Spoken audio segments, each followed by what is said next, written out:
Danes smo tukaj na Štuku, tradicionalno mesto nas Štajercev za preživljanje prostega časa, hkrati pa tudi pomembna točka za zbiranje krvi vsako leto.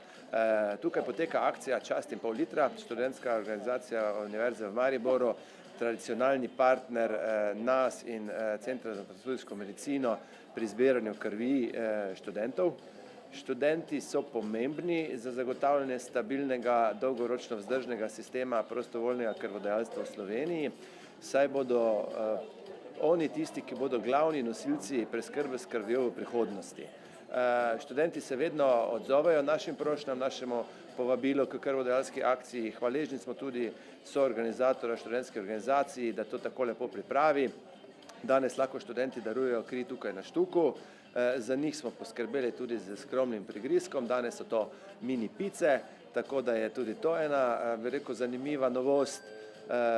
Študentov se kar lepo odzivajo in verjamemo, da bomo v teh 2 dneh, kaj bo krvodajalska akcija potekala, danes tukaj na Štuku, jutri pa v prostorih Centra za transfuzijsko medicino, zbrali zadostne količine krvi, da bomo uspeli zagotoviti dobre zaloge tudi za ta predpraznični oziroma praznični teden, ki je pred nami.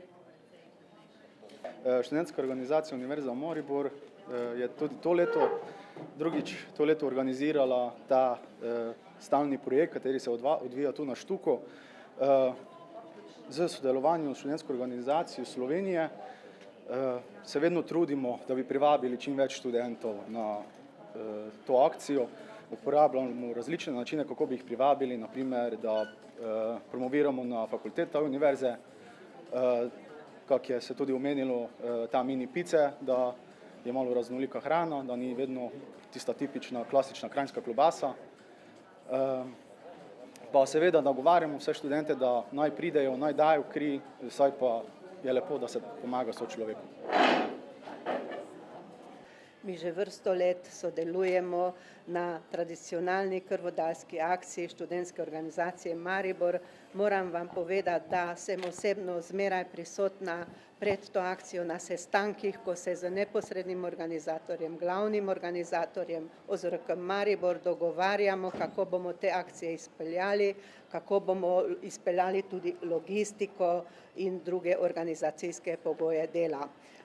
Seveda so bili zelo dobre izkušnje iz preteklosti do pandemije. Jaz lahko poročam, da smo imeli tudi na občasnih teh krvodajalskih akcijah, spomladanski ali jesenski, tudi po 250 študentov na 2 dni. A pandemija je napravila svoje.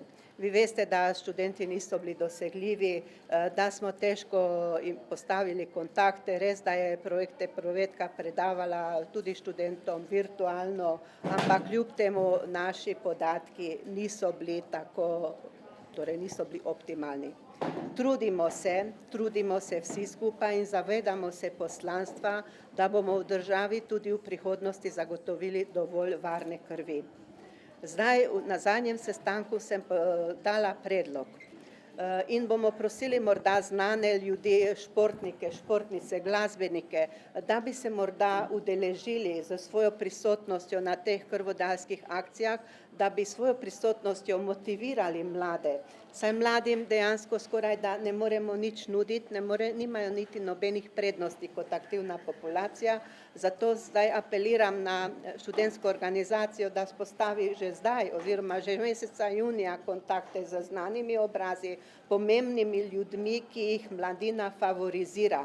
Jaz sem danes zjutraj pregledala zaloge krvi v Centru za transfuzijsko medicino Maribor. Lahko poročam, da v tem trenutku so zadovoljive zaloge, ampak kaj to pomeni? Mi pričakujemo določene praznične dneve, v aprilu jih imamo 2, enako maja, zato prosimo javnost, da se udeležujejo pred prazniki na določenih krvodajalskih akcijah, da bomo imeli, recimo, ko je največ, mislim, gredo ljudje tudi na dopuste, odpotujejo, da bomo imeli za prvomajske praznike dovolj krvi. Zato je smiselno, po mojem, malo dvigniti zaloge krvi, ker ne vemo, kaj se bo dogajalo v državi med prazniki.